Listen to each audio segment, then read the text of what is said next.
So we know these are times to gather, to love on our family. These are times when often people travel.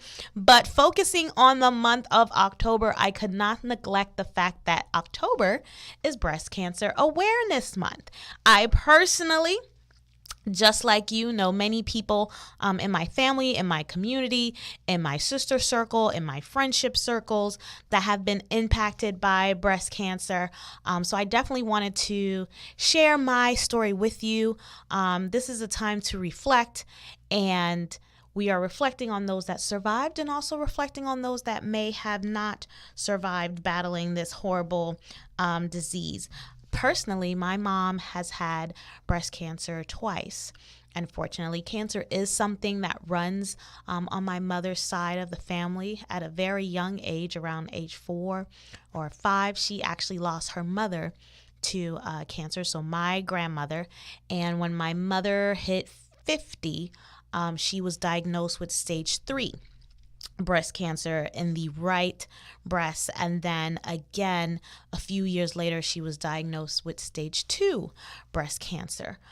So she is a survivor, she's still here, but just watching her go through that was very tough for my family. My mother works in healthcare, so for many of us, you don't know what the signs are, but she did, and it still kind of snuck up on her, not once, but twice. The first time was when I was in high school. It was my senior year. And my mother worked graveyard shifts, so she worked night shifts. So typically, if it was her day off, she never woke up early. And if you needed to sneak into my parents' room, you better be quiet. Do not wake mom up, because we knew that she was sleeping. And that morning, I needed to probably borrow some hair gel or a brush. I don't recall. And she was up and she was getting ready. And I remember asking her, I said, well, where are you going? Because my mother doesn't go anywhere early if she doesn't have to. And she took my hand and she placed it on her breast. And I remember feeling almost something that felt like a rubber ball. And it was just weird, and I was scared. So I kind of pulled my hand away and I looked at her and I said, well, what is that? And I said, well, is it cancer? Because even in high school, many years ago, we still knew about breast cancer. And she said, well, I don't know. And she said, that's what I'm going to find out. So, of course, being a parent, she didn't want to alarm us. She made me promise not to tell my father and my siblings. So it was kind of like our secret that day. And that afternoon, she was supposed to pick me up after track practice. And I remember waiting and waiting and waiting, and my mother never showed up. And I clearly, in my mind, as a high school student, thought the worst. I said, oh my goodness, what if she went into the hospital and they had to keep her? And back then, we didn't have cell phones. We kind of had beepers. I'm paging her. She's not responding. What's happening? I'm just freaking out.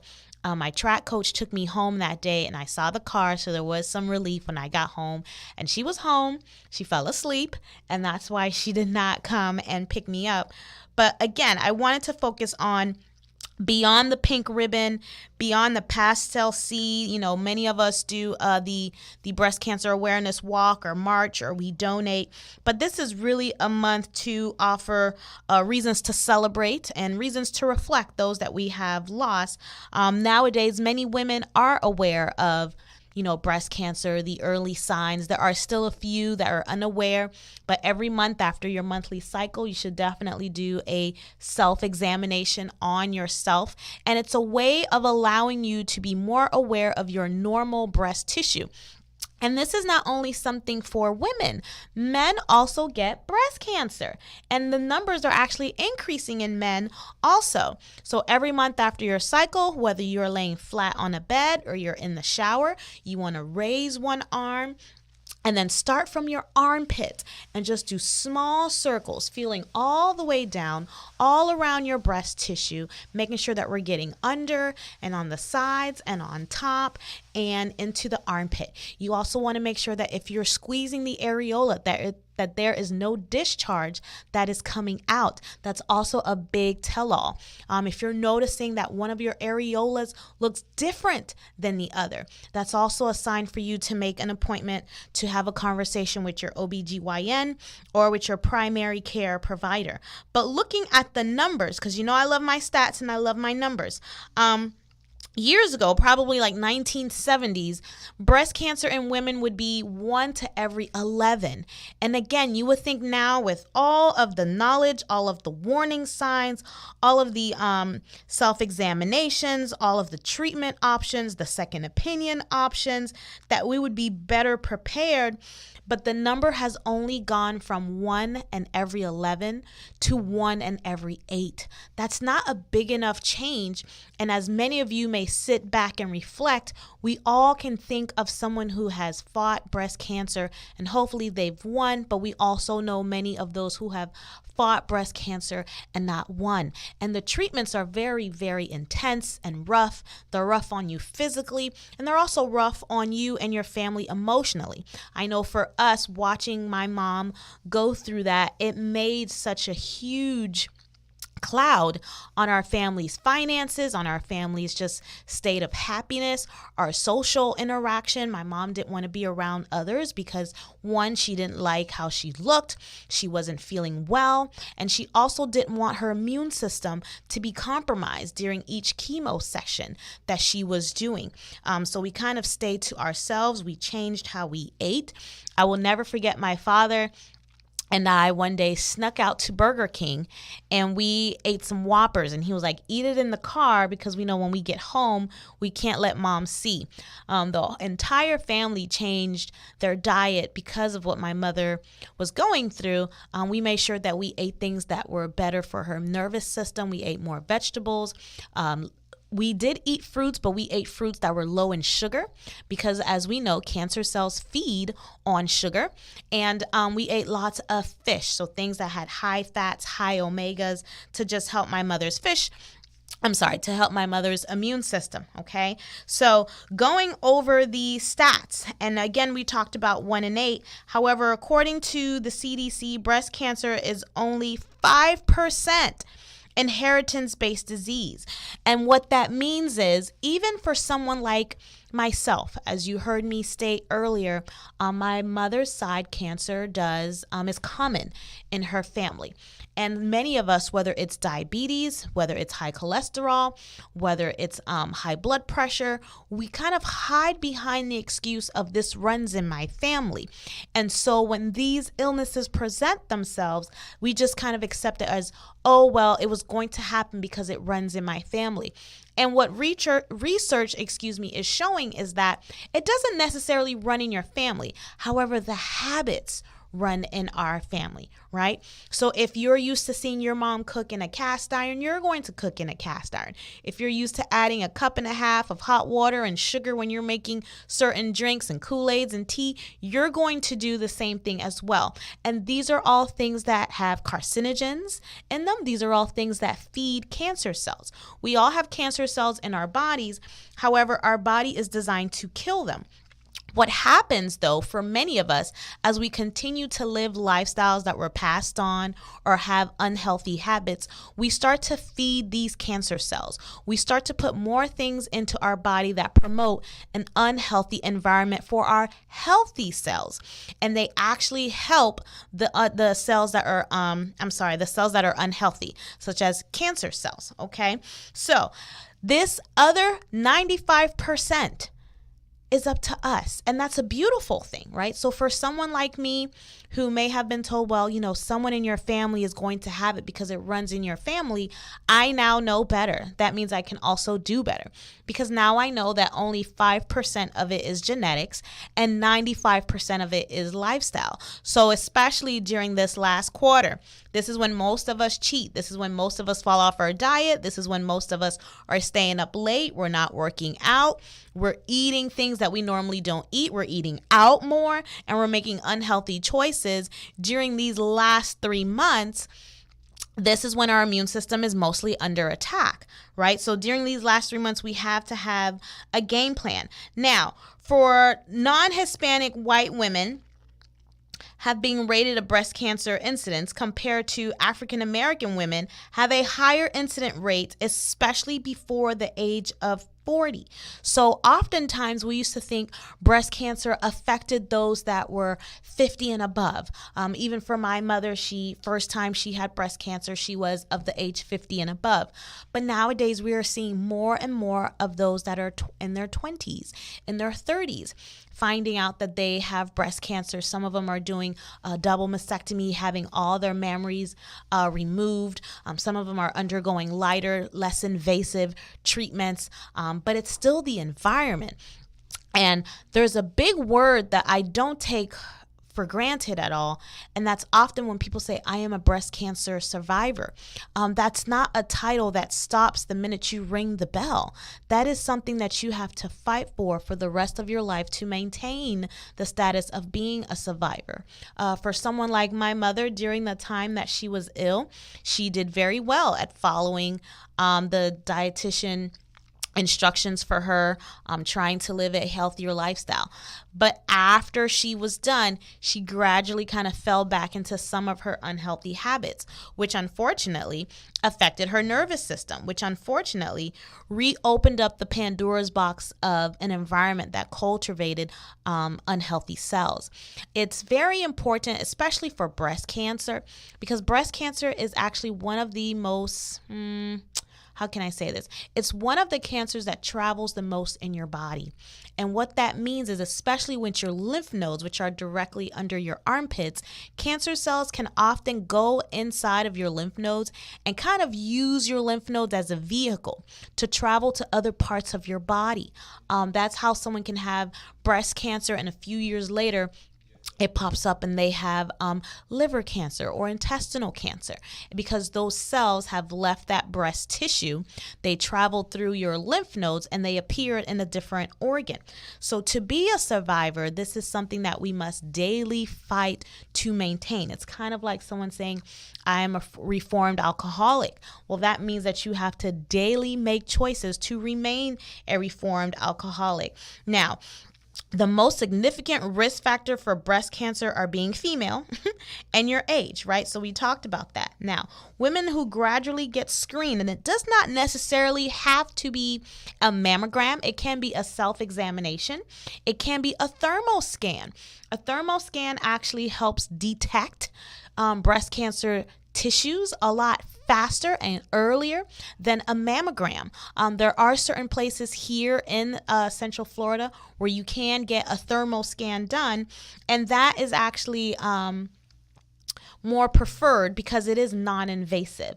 A lot of times once you do a mammogram, let's be honest, we know it's not very comfortable, but what happens is for it to be detected on the mammogram, it has to be a certain size, whether it's a size 1 or a stage 1, I should say, or stage 4. It's not early detection because it's already there. With a thermal scan, it does not even have to be a stage 1 and it can be detected. So that's phenomenal, right? We just have to find the places that provide those services, but it gives you better options as far as what to do. Now, clearly they say, breast cancer deaths have declined since the 1990s, and, we're thankful for early detection and better screening and increased awareness, but we still have to do our part. Yes, it is 95% lifestyle, but if you know this is something that runs in your family, make sure that you pay attention to yourselves, to your mother, to your aunts, to any female, in your women's circle that you love, and perhaps men, to make sure that they are also taking care, of themselves. If you want to come in and talk about your nervous system, even Shriners Hospital Cancer Society, they all have chiropractors in their facilities. And oftentimes patients are like, well, why would they have chiropractors in their facility? And that's because the research shows that getting a chiropractic adjustment actually increases interleukin 1 and 2. And that's really important because these are the things that actually help to boost your immune system. During the time that you are fighting any type of disease or just living a healthy lifestyle, even if you are someone who is not ill, it is important to have a normal and high and healthy immune system. So when you're getting a specific chiropractic adjustment, it is helping your immune system. There are also a lot of symptoms that come with getting radiation, that come with getting chemo, and getting a chiropractic adjustment can actually help alleviate some of the discomforts that you often experience during this time when you already have so much going on. Doing the adjustments can help with joint pain. It can help with mobility. It can help with lymphatic swelling and drainage. It can help as far as with the muscles dysfunction that you may have. So it's very beneficial during that time. That's one of the reasons why places like Shriners Hospital, Cancer Society of America, they all have chiropractors on staff. There are some patients who come in and they do infrared therapy. They do beamer therapy. These are alternative, holistic lifestyles that are great for working in conjunction with anyone who is going through an autoimmune or disease situation where they're trying to help boost their immune system. Okay. Now, right now, it shows that each year it is estimated that over 220,000 women in the United States will be diagnosed with breast cancer, and more than 40,000 of them will die. And oftentimes when you hear these numbers, people are like, oh, 40,000. It is not that bad. It's not that bad until it's someone that's directly connected to you. When it's someone that's directly connected to you, one is one too many. And right now, I know that there's a lot of research being done. I was just flabbergasted by all of the research that was done during the time of COVID and how we were able to just study this virus so well and figure out vaccines for it and boosters for it and seeing how it mutates. And when you look at something and when you think about something such as breast cancer, we have been fighting for years to come up with research and alternative medications and ways to kind of help slow down or, decrease the growth of cancer cells. But yet we're still in phase one of this battle. No matter how much funds are raised, no matter how much awareness, we're not seeing that big of a change. As I stated earlier, we went from 1 in every 11 female to now 1 in 8. And while it is still progress, but when you think about how long we have been trying to come up with a resolution for this, we're not moving, in my opinion. And it's frustrating because this is something that could affect someone like me. So of course I would want there to be massive progress. I would want there to know, okay, if this were to impact me, these are my options ahead of time. And I'm always looking on this topic again, because I know it's something that has been in my family and affected my family for years. And I want you to be proactive. So now if we're talking, and according to the National Institution of Health, breast cancer survivors are at an increased risk for osteoporosis, right? So osteoporosis is the bones becoming weaker. The bones are not laying down as much collagen. The bones decrease in vitamin D. That means that as you progress in age, for a lot of women, that we're going to have some issues as far as your skeletal system. Again, this is the reason why seeing a chiropractor during this time helps. There are different styles of adjustments and techniques that we can use during this time in order to help facilitate and decrease the osteoporosis,